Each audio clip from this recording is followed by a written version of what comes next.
In southwest Virginia, there's an abandoned amusement park just off a quiet road. The rides are still there, rusted, half buried in weeds, slowly falling apart. It's been closed for years. People who come here often say something feels off. Maybe it's because the place looks like it was pulled straight from a Silent Hill game. But there's also something else, something that feels evil. Stories have built up around it.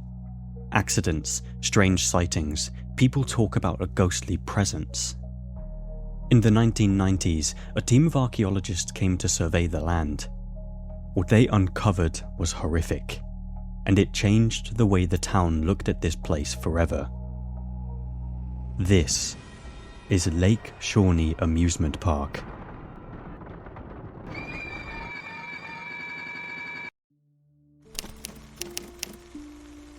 In 1926, a man named Conley Trigg Snyder had an idea. He was a businessman, a local entrepreneur in Mercer County, West Virginia. And what he wanted to do was simple: create a place where working families, especially coal miners and their children, could relax and enjoy themselves. So he bought a piece of land beside a quiet lake, cleared the trees and began to build. He called it Lake Shawnee Amusement Park. For the time, it was surprisingly ambitious.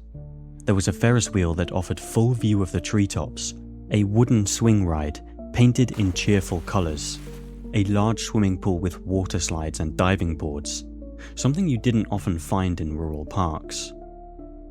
There were concession stands, a dance hall, and even overnight cabins for families who wanted to stay the weekend. During Prohibition, a speakeasy reportedly operated just outside the main gates. On warm weekends, the park would fill with families. Kids raced from swings to the snack stands. Adults watched from shaded benches, sipping soda and listening to the music. For coal miner families who had spent most of their lives underground or in the dust, this place was a rare escape. But as the years passed, something began to change. Park workers started noticing strange things.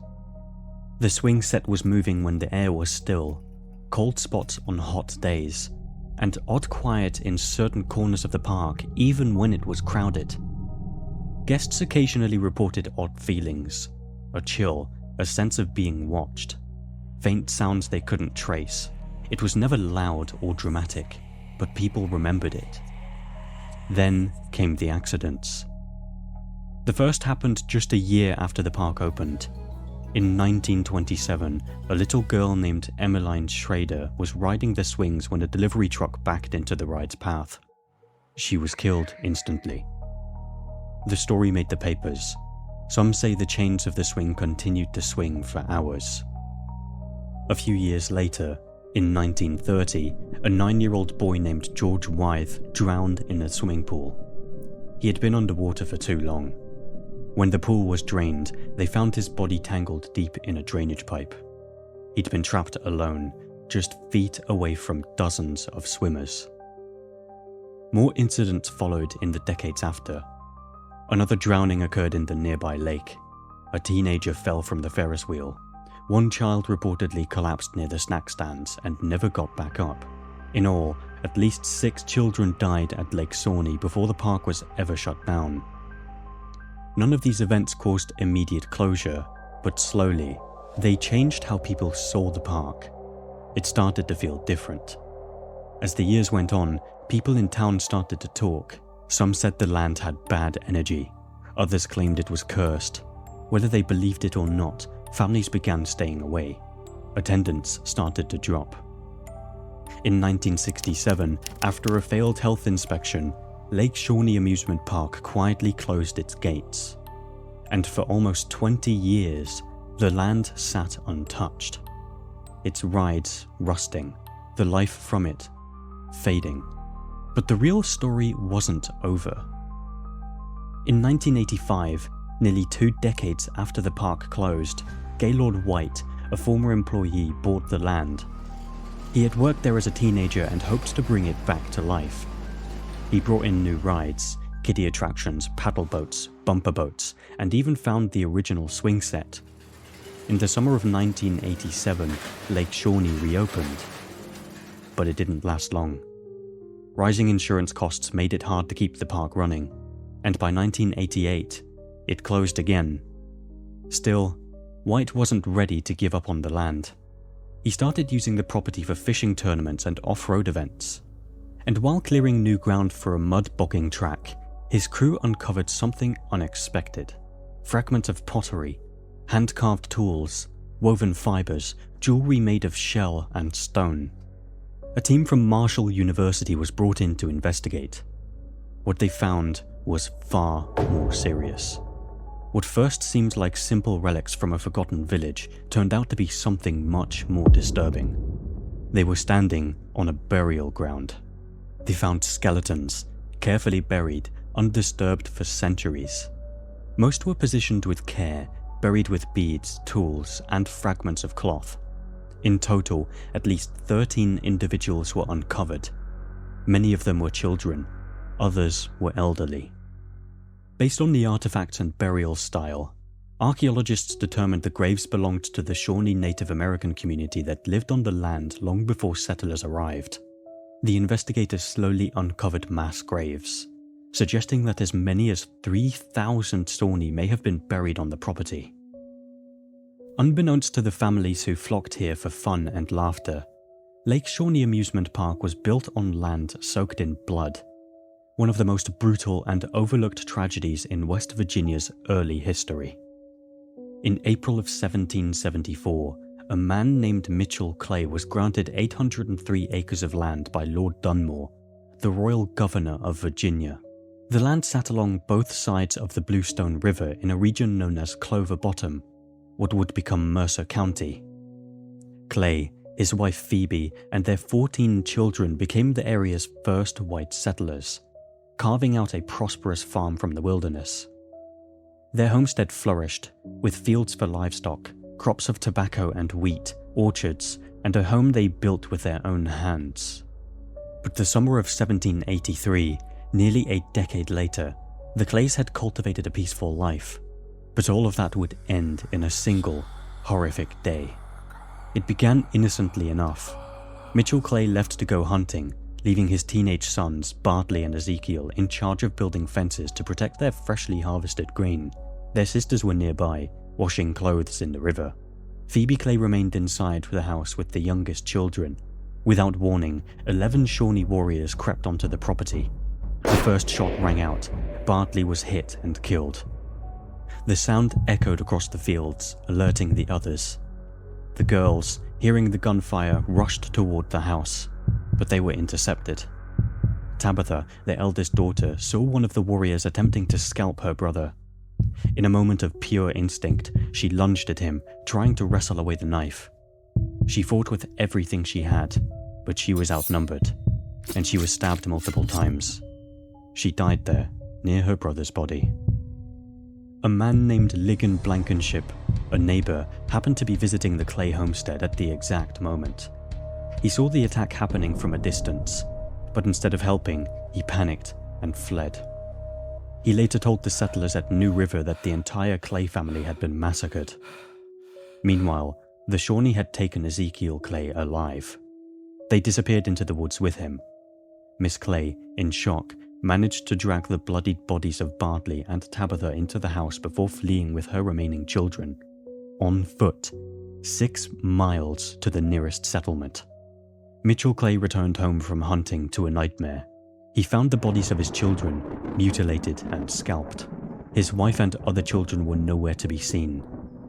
Fearing the worst, he fled into the woods, pursued by the same Shawnee warriors who had attacked his home.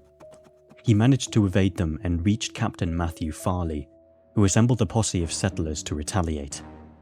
Among the group were Clay himself, his son Mitchell Jr., Charles Clay, who was just 12, James Bailey, William Wiley, Edward Hale, and Captain James Moore. They followed the trail of the riding party, which had split into 2 groups. One group went across Cherry Pond Mountain, while the other followed Pond Fork of the river. The settlers tracked the second group and surrounded their camp under the cover of night. At first light, they launched their ambush. Edward Hale shot the first warrior before he could alert the others. In the chaos, 2 Shawnee were killed instantly. A third begged for his life, but when the settlers saw that Ezekiel was not among them, Charles Clay, only 12 years old, delivered the final blow. This brutality didn't end there. In a gruesome act of revenge, Edward Hale and William Wiley took strips of skin from the Shawnee bodies and made razor strops, keepsakes passed down through their families as grim trophies. The second group of Shawnee had escaped, with Ezekiel. They made it all the way to Chillicothe, Ohio, where they tortured and burned the boy alive at the stake. When the dust settled, 3 Clay children were dead, and the Clay family was shattered. Phoebe Clay was so traumatized she refused to return to the property. She relocated to Pearisburg, Virginia, and never stepped foot on that land again. A statue titled Agony in Stone now stands outside the Mercer County Courthouse in honor of the slain children. This was no ordinary act of frontier violence. Some speculate the attack was revenge for Lord Dunmore's War, an earlier campaign in which the British pushed native tribes off their ancestral lands. Long before Europeans set foot in Mercer County, the land was used by indigenous tribes for burials and ceremonial practices. Such sites are believed to hold intense spiritual energy that should not be disturbed. According to native beliefs, disturbing a resting place like this could unleash spiritual consequences that linger for generations. Whatever the cause, the Clay family massacre left a wound on the land, a memory buried under layers of time. And when a Ferris wheel was planted here more than a century later, it was only a matter of time before the past found a way to rise again. It could have been the violence that happened here, or the fact that it was built over a burial site, or the children who died on the rides. Whatever the reason, something seems to be lingering. Over time, reports started to build. People described shadows moving even when no one else was around, unexplained voices heard at night, objects shifting without wind or touch. Today, the park stands as a haunted attraction. Visitors can walk the grounds, explore the remnants of the rides, and hear the stories for themselves. The current owner, Chris White, offers guided tours, sharing the land's long, tragic history and the eerie experiences that continue to this day. Apparitions have been reported across the grounds, often just out of the corner of the eye, and at night, some visitors claim to hear faint chanting in the distance. Voices that sound like Native American ceremonies, carried on a wind that never seems to touch the trees. Cart number 10 of the Ferris wheel is said to be haunted.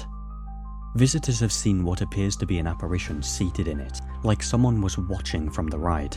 While there are unconfirmed stories of someone falling to their death from it, no official records have ever verified the claim. Still, the sightings continue. Many believe the spirit of a little girl who died in a tragic accident on the swings never truly left Lake Shawnee. When the park was reopened in the 1980s by the White family, they reused the original swing set from decades earlier. It's possible that decision, whether intentional or not, is what stirred something. Maybe it brought her back. Or maybe she was always there, waiting. The swing where she died is still there, marked by a red ribbon. Visitors often leave stuffed toys on the swing, and some say they've seen the toys move, shifted ever so slightly, as if the little girl is still there, quietly playing when no one's looking. Then there's the boy who drowned in the lake. Visitors say his presence still lingers near the entrance of the park, almost like he's watching over guests, doing in death what he couldn't in life. Near the old ticket booth, a pinwheel sits quietly, but it doesn't always stay still.